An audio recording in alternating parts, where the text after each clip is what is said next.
All right, welcome back to Crimerica Outlawed. We have MD Celig with us. He's a decorated combat veteran, former Marine jet attack pilot, producer, screenwriter, and director. His latest work, Hush, exposing the unsettling truths of alien manipulation and deep state deceit. Kind of like sci-fi based on fact, I would say. Welcome to the show, MD. Thank you so much. I'm honored to be here. It's one of my favorite topics. I had a book, like just what you're doing with the sci-fi and using like the fact. I had a book series. I read it in the '90s called Inception, Genesis, and there was another one by Harbinson, W.A. Harbinson, I think was his pen name. Okay. And it was really it was a mind-blowing series, but it was based on like the Nazi mythology about stealing the saucer, like the saucers ending up in Antarctica and somewhere else, and like the Oh, so you based know on fact. yeah, it was, and it Nice. was it was in the Nice. '90s where I was into UFOs, and I was like this Cool. series, and I reached out to the guy a couple times in the last few years, like he doesn't want to talk about those books at all, but it, it There was may be something behind that. yeah, exactly. So I was, and all this stuff is coming up, but we've been talking about other sci-fi stuff that we'll get into later on. But I mean, I guess just tell us a little bit about yourself before we jump into the deep Sure. state and all Sure, that you stuff. got it.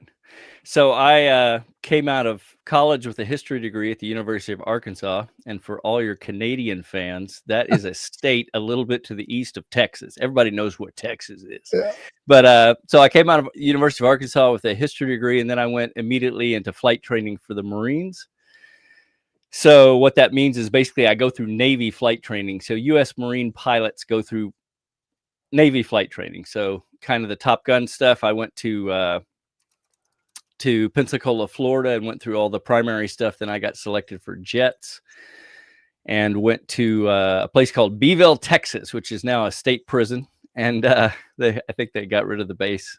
And then eventually went to my what's called a gun squadron, where I flew A6 Intruders. It's a 2-seat attack jet where there's a bombardier navigator next to me.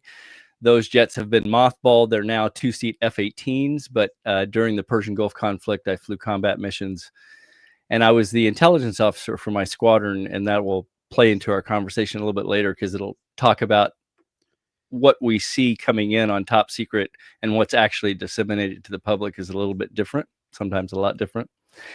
And after I got out of the military, I flew for 8 years, which is one tour for a pilot because they spend so much money on you. You don't just get 3 years. You have to do 8 years generally in any of the armed services if you get accepted to be a pilot.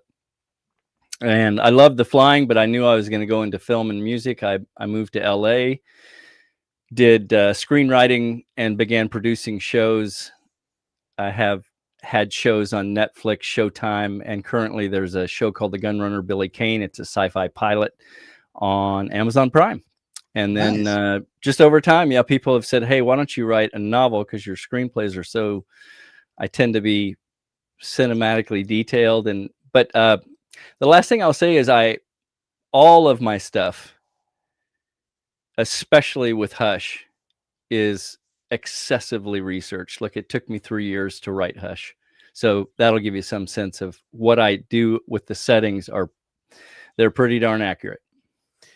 What about well, actually I'm going to ask that question later. So what about your um I'm drawing a blank here right off the bat, but I've got too many questions in my head, so I don't want, I want to start off sort of slow. But when did you get interested in like this deeper? Because I heard you on Midnight. What's it called again? Midnight. I Fade heard to you on Black, another maybe? show. Fade to Black, yeah. Fade to And Black. I was surprised at how conspiratorial your thinking was. Because you're. I guess it's hard for me to reconcile like. And I'm not saying that in a bad way at all. It's just like it's Yeah. more kind of in line with some of the stuff that we talk about, but you've also got these shows on these mainstream platforms. So like, how do you navigate that? Or when did you become interested in sort of the deeper aspects of the deep state and the control mechanism that we're kind of up That's a against? great question. Yeah. So being an intelligence officer during Desert Storm. So when you're a pilot in the American Armed Services, you're always going to have a second job, or we call it a billet, within the squadron. you can be a maintenance officer. I was a maintenance officer, and usually it's like a sliding thing. Like every 6 months, you take a new billet, right? Because the squadron is trying to teach you all the different areas of the squadron. Maintenance officer, logistics officer. You might be the squadron intelligence officer. And so when you're not flying, as the squadron intelligence officer, I would be in kind of the top secret room where documents come in, and we're processing what's happening worldwide with the military, and especially if something comes in for our squadron selectively, right? So I'm reading top secret documents, but at the same moment, especially during Desert Storm, which began in January of 1991. I don't know how many of your listeners, again, I'm just going to throw it out there like everybody knows all this stuff, but it began, I believe, January 11th. It went for 43 days. It was only airstrikes, and my portion of the airstrikes, my missions were all on the highway to hell that became kind of famous later, where there's a line of tanks and armored vehicles coming south, and most of my missions were attacking that. But I bring this around to, I'm reading the top secret intelligence briefs that are coming in, and in my squadron mess hall, which is just this gigantic warehouse full of pilots from all over, NATO pilots from all over. I'm sure there were some Canadian dudes there, but I did not check in with those guys, but I'm sure they were there too. And I'm watching CNN. I'm reading top secret briefs of what's really going on and about to occur. And then I'm actively involved in the missions. So then I come back each day from a mission, whether I'm bombing a base because there supposedly is maybe an ammo dump there where they've got all their, they've got a buried area where they've got all of their weapons, like the ammo for their guns and this, and that can be shells, or it can be thing. You don't really know. It can be gas supplies or whatever they need. So I'm either bombing those types of facilities, or I'm bombing buildings where there's a suspected meeting about to take place, or I'm bombing traffic moving towards. I was on the southern tip of Bahrain. How up close and personal is that? Is that from, are you a mile out? Are you 2 miles out? Are you right up there when you're launching the things? How far away are you dropping the bombs from? Oh, you have surface to air missiles going by your windshields. Is that what you mean? Yeah. So yeah. You're probably, yeah. So you cross the fence. So you depart Bahrain and you're crossing into Basra and then heading north, right? And it's just sparkles below you. I mean, it's just, there's so much gunfire. They're hosing off because they can hear the sound, but they can't see you, because I'm a jet that flies at night. So the Intruder is built to, the best way to describe it is, you remember Luke Skywalker when he's going into the Death Star tunnel and he gets that visual on his screen and he's flying towards that. So my Bombardier Navigator, that jet, the A6 Intruder, is an all-weather attack jet. So it's built to go in when you can't see out of the cockpit, in bad weather, in mountains, in any kind of weather. That jet is set up so that the Bombardier Navigator puts a bead on the target, so to speak, with a laser, and then paints a picture for the pilot. And I just kind of fly the Star Wars Canyon, and then I drop the ordnance when it says to drop, and then we pull off and we go back home. In the case of Iraq, all of there were no missions that were obscured by weather, but we did have all the oil wells. Remember, we blew up all those oil wells and the smoke is everywhere. So if we did lower missions, we could have obscuration by smoke. But I kind of bring it all back around. To answer your question, they're firing at the sound of our jet. We don't have our lights on, so they're hearing the right. So generally they're firing behind me, but they got better as we went along. I mean, certainly some guys got shot down. My roommate was a Harrier pilot and was shot down and was a prisoner of war, but he was my roommate in flight school. So he was flying Harriers. So we went different kind of roads, but it's kind of up close and personal when you're doing combat missions, because they're obviously not happy you're there. So everything, we could see guys on the buildings just hosing off AK-47s, anything they could. They're just firing pell-mell, but they hit stuff. So there were certainly planes that got shot down via anti-aircraft batteries that were on the ground. SAM missiles. I don't know if you remember. Can a rifle so much, hurt? Can a rifle fuck up a jet? Probably not. At this point, they got to be pretty well armored. Not I would armored. say no. I would say a rifle bullet. I mean, it will definitely, if it hits the right spot on a jet, it's probably going to put a ping on it, but the windscreen kind of is like from my waist up. So if they're shooting from below, it's probably going to hit the bottom of the jet. But to kind of give you an anecdote to answer your question, the A6 is kind of like it's like the cleanup batter in baseball. It's the sledgehammer. So I'm watching. I think I told this on Fade to Black. Graham, you probably heard this little story, but I'm out on the flight line right after one of my flights, and all the emergency vehicles are out there, and I don't even know what's coming in. And I see it's an A6 coming in, right, at night. The thing lands, and they pull up, and I realize, oh my God, a SAM missile. So think of a telephone pole. This is the Iraqi SAM missiles in 1991. It's basically a telephone pole. It's it's like a torch lit on fire, and it shoots up. They weren't really guided at that time because we had taken out all their radar sites, but they were hosing off SAMs too, just off of sound. And it went through the wing of that A6, and the A6 still was able to land. So it kind of gives you an idea, like they're really tough jets. Was there a hole in the wing, or did it stick? Like, a telephone pole size hole in the wing. Yeah. So the wing at its widest part, right up near the cockpit where it really expands out, is probably, I don't know, 15 feet from the front edge to the aileron flaperon on the back. Yeah. So there's a distance there, and I would say the SAM hole was this big.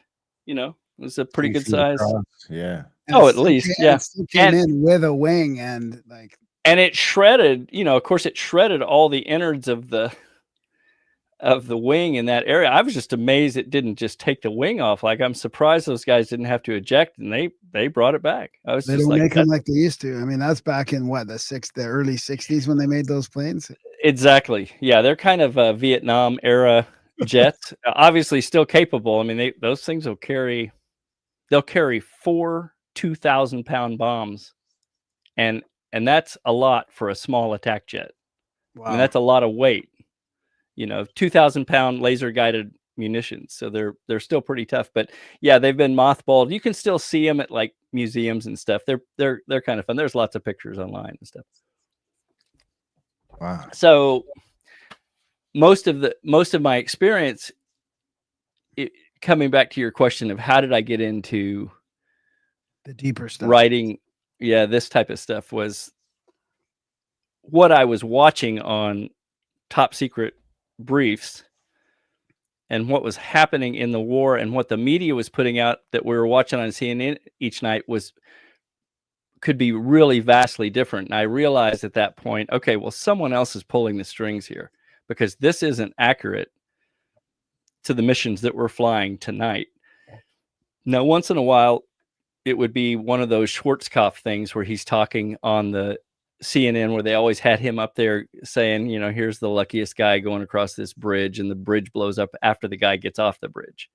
He's like driving across the bridge, and right after the Iraqi truck gets off the bridge just vanishes, right?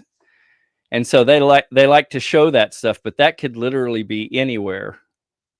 I mean, and so my experience was something's going on, to the extent that I just knew that the media was being kind of fed a line that they were supposed to say, and the sound bites that were supposed to be said was what we were hearing, and what was actually occurring in real time was pretty vastly different.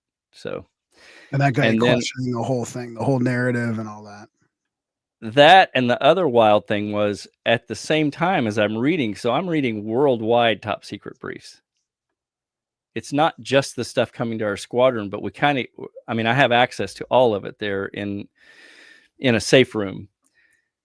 And I was noticing over time, like there seems to be like a parallel world going on here of stuff that seemed to me at the time to be all I can say is it was suspect. I'm like that they seem to be talking about some kind of either alien interaction or alien contact. It just something kept hitting at me, and so that got me going as well. I just thought, because you hear stories in any kind of work environment that you're in, you just hear people talk, and I had a couple buddies that were in the squadron that had to land at Area 51 because we were doing practice missions there in the Area 51 area.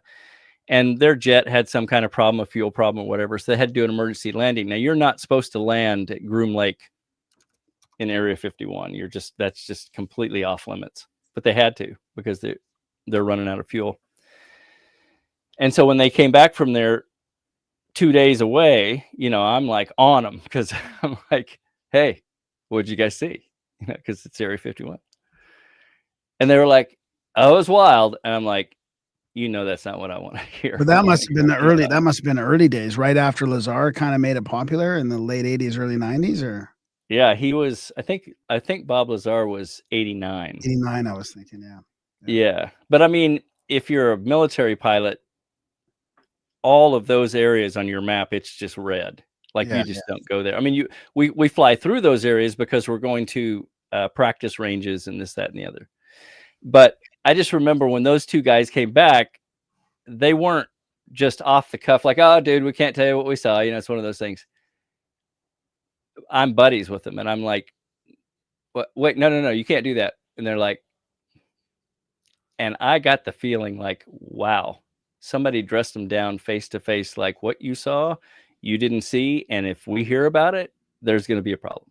Like it was very clear to me, like, damn, whatever those two went through, they were head down, going to their duty after that. Like I kind of got the feeling like, damn, that was some serious stuff that they were clearly confronted and told, you keep your mouth shut about that. So that also, I was like, okay, so what's going on? That's so, that's so super duper secret. Much, they probably didn't even see much other than like the lobby. And it's just like, no, if they would have seen much, they probably don't get off the base. Who knows? That could be correct. I have a feeling sometimes that, that could be true, that they didn't see much. But I also think I kind of get the feeling they saw something that they weren't supposed to see, because the jet's coming in unannounced, and if they have something out on the tarmac that they're working on, or even in a hangar with all the hangar doors open, and this jet is going, and yeah. I mean, when something goes bad in a jet and you've got an airfield nearby, I mean, you could come down within 3 minutes. They're not going to have time to put something away, is what I'm getting at. Oh yeah, so maybe aircraft, right? Right. I mean, there's all kinds of stuff being tested there, right? All the time, stuff in the air, stuff on the ground. We generally fly, 10,000 feet, like well above the runways and stuff. So we would never see anything. But if you're in an emergency, you're coming down to land. So you're kind of seeing everything that's out on the tarmac that might be tested. You're seeing any hangar doors that are open. You're seeing groups of people, if there's groups of people working on something. And certainly if there's something flying about the airfield that they're testing. I mean, it would be that type of thing where you would certainly see it. Well, I was thinking about I don't think it's the war where the myth was created, but I don't know if you've heard about the stories about the Kandahar giant and or the museum, like that one of the reasons why they went into Iraq was to go take all the artifacts out of the museums and all that. Did you ever have any thoughts about like going into these places in the Middle East for either religious or antiquarian purposes, maybe artifacts, secret kind of stuff like that? My thought at the time, I think what was being pushed, as far as I recall, was that he may have nuclear weapons. That was the whole thing, that we're going over the fence and we're taking these bombs and we're not bringing them back. Like supposedly he had this arsenal, right, of nuclear weapons, which turned out to be not correct. But I do remember distinctly, and I thought it was the second campaign. So I don't know if you remember, but the second campaign where it was like Fallujah and all that stuff. Yep.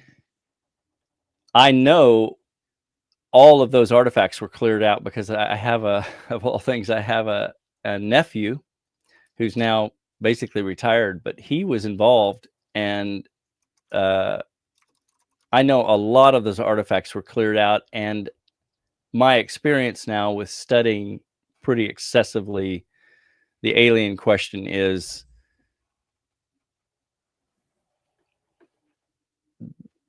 I can see some value of why they might go in there to see maybe even what's behind walls and everything else, to actually find what he had, to find out what Saddam Hussein had at that moment. Certainly a lot of the Vatican Museum type stuff, which is, alien related stuff. Some of that stuff supposedly just has crazy power and it can be tiny. So I would imagine that, yeah, for the group that would be interested in that stuff, which again, this is where I kind of come back to the cabal, a group above all governments. If they wanted to absolutely be sure that he wasn't holding something that they wanted, I'm sure they got to it at that point. I'm sure a certain battalion was tasked with, you're going to try to find this particular article, something like that. So it might have been, or not even part of the military op, but part of something that was like, we have to get these people in there prior, or maybe the military op was a cover for the whole thing, or who knows. But either way, the cabal orchestrated an extraction of maybe some artifacts. Right. I mean, that would be their MO. And obviously, all you get if you're a ground pounder, if you're a ground guy in the military, is your mission is to take that museum. Yeah. And we'll tell you what to do once we're inside of it. But we want you to just go surround that museum, and we'll take any prisoners that are in there, and then we're going to go through it, something like that. And I'm sure in that type of stuff, there was ground penetrating radar used as well, but just like with the pyramids, where they can see anything that might be hidden below the surface, right?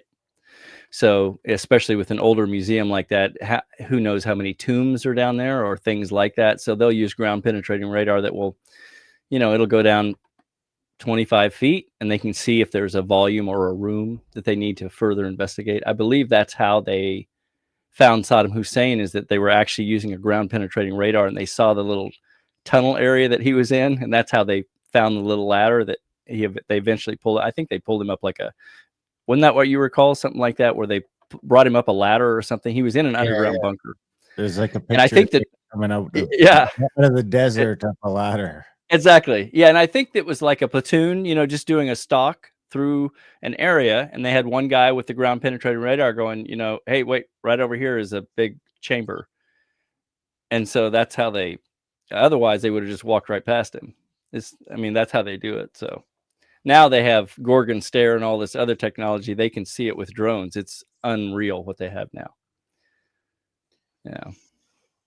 Darren, do you have any questions before we kind of shift gears, or? No, I think I'm ready to shift gears. I'd like to, because my assumption is that you can't really give any specific examples from those between the briefings and some of the stuff you were looking at that wasn't the same as the news. I'm assuming you have to keep that somewhat vague. It's been 20 years, but I can just tell you, like, a general idea is like,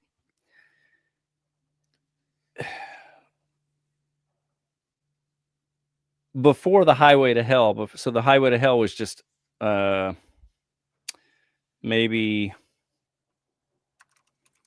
I would say it was a little bit less than a quarter mile wide, right? So it was a lot of vehicles. It was tanks and military trucks, and just every kind of military thing was coming south, all in one big line. It wasn't just the highway. It was because they can just drive right through the desert, right? So it was a little bit wider than that.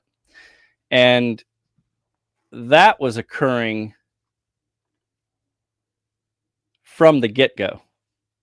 And that wasn't being reported until we were there for 43 days. My recollection is the Highway to Hell, if you think about this for a second, if you've got a line of vehicles and you stop the front vehicles that are coming south, well, guess what happens? The whole line stops, right?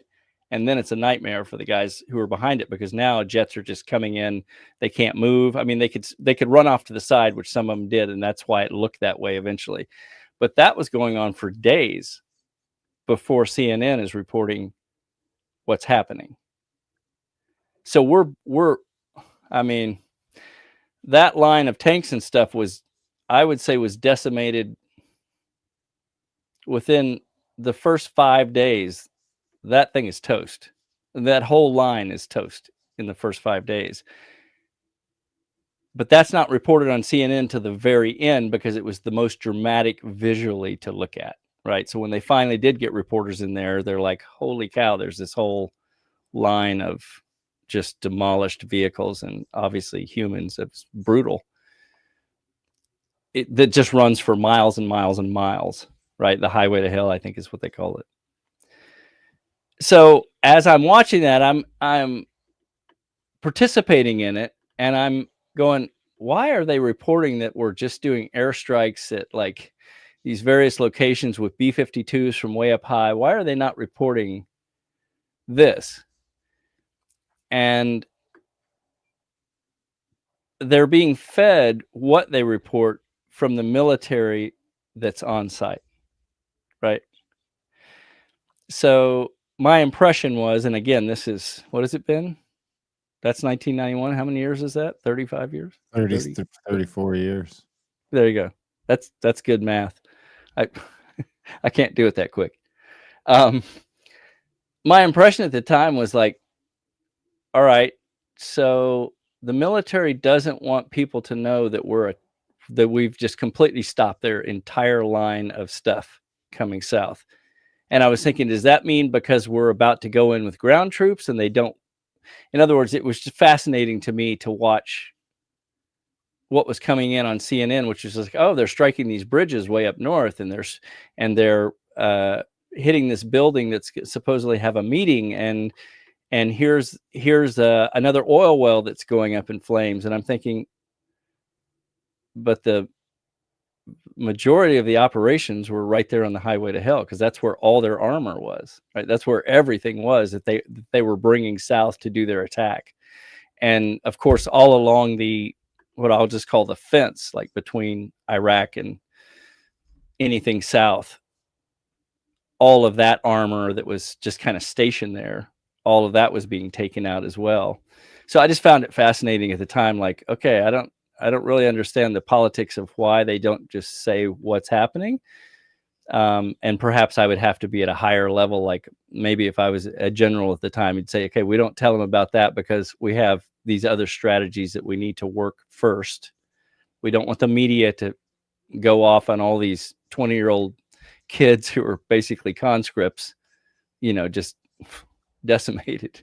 Well, because the enemy's watching CNN too, right? So there you go. So, yeah. And that's what I mean by, I'm assuming I always assume that people are trying to do the best they can with the given situation, including our commanders. Yeah. But I also had a sense of it's even above the military. All I can tell you is I had a sense like there is just another level parallel line happening here, and someone else is pulling string. It was just a sense I had, and I tend to write. I just go off of a gut feeling and go, okay, well, I'll just keep watching it. I'll just keep watching this thing and see what happens. And that's what you've been kind of using, and that's what you've been incorporating into your books and your screenplays and stuff. That kind of thing. Yeah. So if I write like for instance, in Hush, you'll get to read about Roswell. It's basically your covert history. So Hush, I've tried to write what I believe is America's covert history since about 1940. Now it's also like you have to say it's sci-fi kind of, or well, because I am creating these scenes again, obviously it has to be fiction, right? Because I'm saying, well, these settings like Roswell is a real place, but the characters are fictional, and I'll kind of allude to why I do that. My experience of reading factual, or what people say is factual, when they write books on history, even real history, nobody really knows exactly what happened unless you're in that person's shoes. So I'll use like Eisenhower as an example. Eisenhower was involved in the 1941 Cape Girardeau recovery. That was the first on land recovery in America. Cape Girardeau is Missouri, which is another state east of Texas. When you say north of recovery, Yeah, so the 1941 Cape Girardeau crash landing, for your listeners, was the first that I'm aware of mainland crash landing where basically a flying saucer came down molten. It was shooting across the sky silent. It hit a farmer's field, broke into 3 pieces, mowed down bushes and trees and across the farmer's field for, I think, kind of a country mile. And the whole town came out and was there. At the time, they found 2 dead, basically Zeta Reticuli, roughly 3 foot to 4 foot tall humanoids. There is a famous picture from 2 guys holding up the final one that stayed alive for about 2 hours. I think by the time they hold him up in the picture, he's dead. But there is you can look up Cape Girardeau, alien, and it's kind of a famous picture. But essentially, if I'm trying to recreate that, I can read all these different books and articles and people who said they were there, and I can kind of get a pretty good idea, like what day, what time, when did it come down, I try to do the hardest research I can, because for me as a storyteller, it's so much more exciting to say that, well, Preacher Huffington, and it was Preacher Huffington who got called, instead of just saying, well, it's Preacher Jack or whatever. I want to give as many hard details as I can research, because for me, it's much more interesting to say, well, Ike supposedly arrives 6 hours later, so that the public has already been there. They've dealt with a live alien, 2 dead ones. The preacher has been called out. Preacher Huffington, I believe was his name. I know it starts with an H. I think it's Huffington, was called to read them last rites. So I don't know if you got last rites in Canada. Do you guys have last rites in Canada? probably not. Okay, so last rites is like a Christian thing, where when someone's obviously dying, a preacher will come out and kneel beside them and give them the hominis bominis. I'm sorry you're dying, and we love you, and God loves you. No, we burn churches What up do you here. call that? Oh, we definitely call burn that churches. But in there's Canada? definitely Is it that like get him a happening. beer? What Yeah. is it? What is it in Canada? Give We him a burn beer. churches. I don't know. We're kind You of burn anti. churches. Wow. Okay. America's. You're more Christian Yeah, than you us. can say- No, I mean there is For quite sure. a Christian. Yeah, in the middle of For the sure. country, we have quite a bit of Christianity still, but I don't know what they do with the last rites. Yeah, and like the Bible Belt, "Come and Save My Soul." What's his name singing that great song? Of course, his name escapes me. But Life Goes On. It's Life Goes On. That tune. Did I do that okay? Yeah. And I can't name the artist. You guys probably know who it is. Anyway, John Cougar Mellencamp. There you go. Oh, John yeah, Cougar yeah, Mellencamp sings Oh, "Let the yeah. Bible Belt Come and Save Yeah, My Soul." So the that's right. Bible Belt is a big deal for America, right? I mean, it's a big part of who we are. Jack A and lot of Diane our- is the song. There you Jack go. There you go. And I would say, the majority of our population, especially in 1941, was Christian oriented. And so last rites would be a thing that they would do for any individual, especially, obviously humans. But in this case, pretty amazing. They knew they were not human, and they called the preacher, and the preacher came out and gave him last rites. The doctor was able to communicate with the live one for a little bit, but couldn't save it. Didn't know it was having respiratory problems.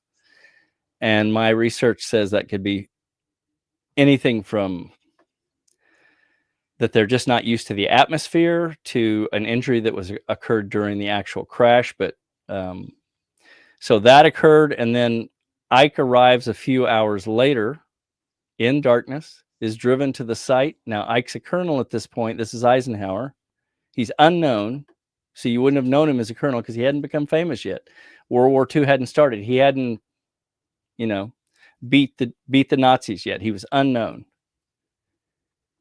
And so I'll write his story in the book, and I'm in his shoes. I'm experiencing it real time as I write it, as he was. So I just take as many details as I can get, and I go, let's see what it would be like to be Ike as a colonel going to his first crash event where instead of it being just a downed Army airplane that had a mishap, he's suddenly confronted with a bunch of people who don't know what the hell they're looking at.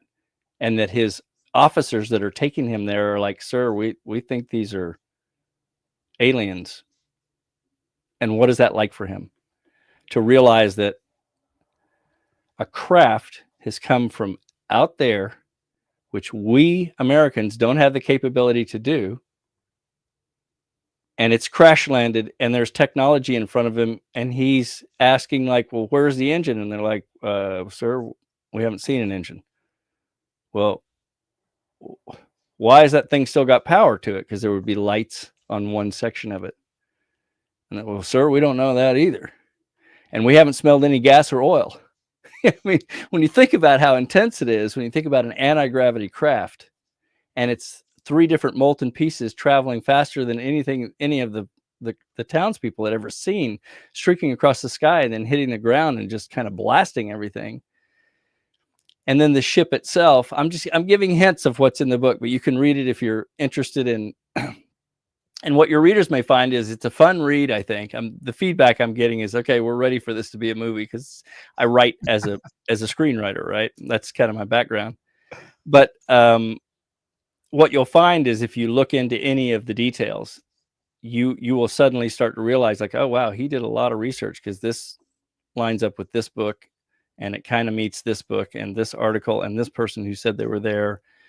I do my best to bring it to bear, whether it's Roswell, that event, future events. So, well, let's go back to Ike for a sec, because is part of that story, that encounter, the him getting a taste of the military-industrial complex and the cover-up machine from that? Like, that's a great question.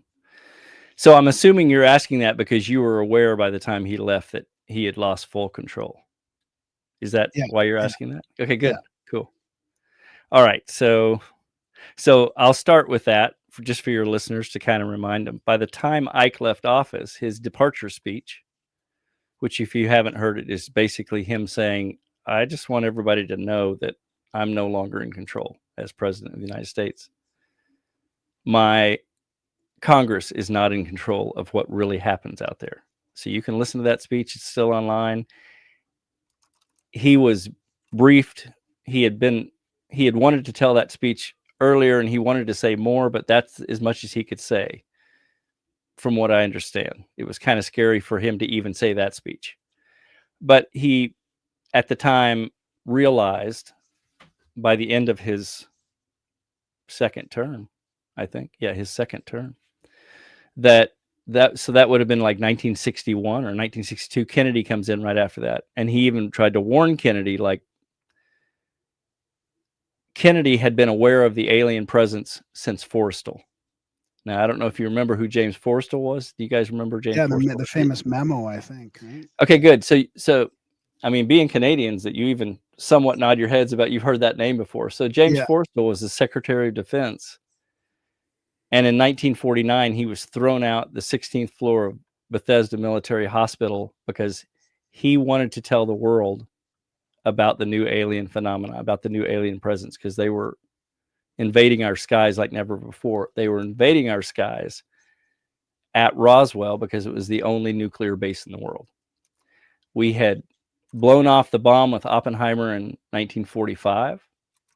That sent shockwaves through the multiverse. Like, the power of a nuclear weapon turns heads of any races on other planets as well. It affects weather systems. It's a big deal, right? And we were just new primitives with a big firecracker that we didn't know what we were doing. We were blowing off stuff. We weren't even sure. Oppenheimer clearly wasn't sure what it would do, right? There was some concern, like, this thing could keep going and just take out everything, right? So that's kind of interesting. So suddenly, right after the 1945 blast, you have all of these alien races who are like out in the multiverse going, okay, what is Earth doing? What are those primitive humans? What have they got? What the hell? So suddenly we have all of these sightings from all of the residents of Roswell who are looking up and seeing all these little things going by at right angle turns, Mach speeds, flying in formation for 2 years before Roswell actually happened. I mean, since 1945, Roswell doesn't happen until July 4th of 1947, right? So July 4th weekend is when I say Roswell happened then, but that's when we had 3 crashes all at once. It was a rough weekend. And the other thing that had occurred by 1945 is our radars had become really powerful. And what we found out is if we triangulate 3 radars on a flying saucer, because those pilots are brainwave connected to their ship, those ships are alive. We call them living conveyances, right? They're molecularly alive. They connect kind of like you and I do with a horse. If you've ever ridden a horse, you kind of feel it, you know it, you get to know its personality. You get bucked off if it doesn't like you, right? But with these ships, with the super advanced alien ships, at least the ones that I've read about and people who have had experiences on these ships, they're like, it's just unreal. They are molecularly alive. So they interact with their pilot. Well, if the pilot gets hit with 3 different radars at the same moment, he's cross-triangulated, or she, it just fried their brain and the ship would crash. So all of that was occurring on that weekend at Roswell. But in addition to that, that just happened to be a July weekend where the electrical storms were excessive. Like people said, these were the worst electrical storm weekend we had seen in years. So it just was like a powder keg that weekend. And 3 ships came down with 2 different races. There were Zeta Reticuli that were found, and there was also oranges that were found, a little bit taller than Zeta Reticuli. They have more round eyes. If you go to my website, mdcelig.com, you'll see the autopsy, which I've now colorized. That's showing an orange alien, not a Zeta Reticuli. And it's the same one where I have the footage of them bringing in the stretchers of 4 dead aliens and 1 live one. So that footage is on my website as well. They're bringing dead aliens and a live alien in front of Colonel Blanchard, who is the base commander. That's Monday the 7th. It's 1700 hours. Monday the 7th of July, from a crash recovery 35 miles north of Roswell. And a huge armored convoy brings in this set of aliens to be viewed by his staff.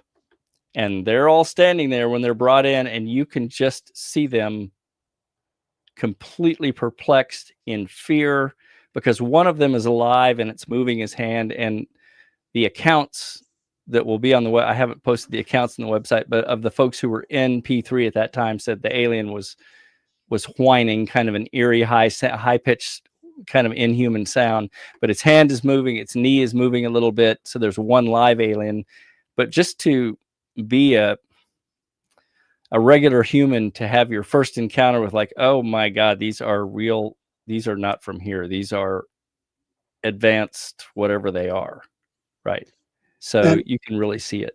And just to bring some context to that, back in that time, like we have the Flying Saucers Are Real from Kehoe on our audiobook page there. And that's, Roswell's not really in there as Roswell, but it's in there as a crash because there's a whole bunch of them. There's a whole bunch of encounters and crashes, that a whole bunch of flying saucers that are happening back then. And, now Roswell's famous, but back then it was just another weekend of sightings and crashes. When you say race, is that like is that a different species alien from someplace else? Or is that just like, like there's different races of humans? It's just an orange colored, Exactly. And again, to your question of, are they from somewhere else? If the orange aliens, the reason I say they're oranges is because there's a particular individual named Michael Cruvant-Wolf. He's dead now. He wrote a book called Heavens. God, escaping my brain right now. Catchers in Heaven. Interesting book. So Michael Cruvant-Wolf, I'll come back to your question here. I'm bringing a roundabout answer to it. Worked for the Majestic 12. He was one of their top scientists. He was one of the only telepathic individuals working at S4 at the time. He worked with, of all people, Carl Sagan. Wow. But But Carl Sagan was known as a complete debunker of all things alien. But you got to remember that when you're being threatened and warned, like you will get no funding for your projects and things could happen to your family, you are going to be a debunker if you're told to be a debunker, but you're getting to work.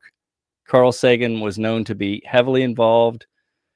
Oppenheimer was involved. It's all, you'll find it in Hush. You'll find all of the research where I'm putting these characters there in situations. But I bring that back to say that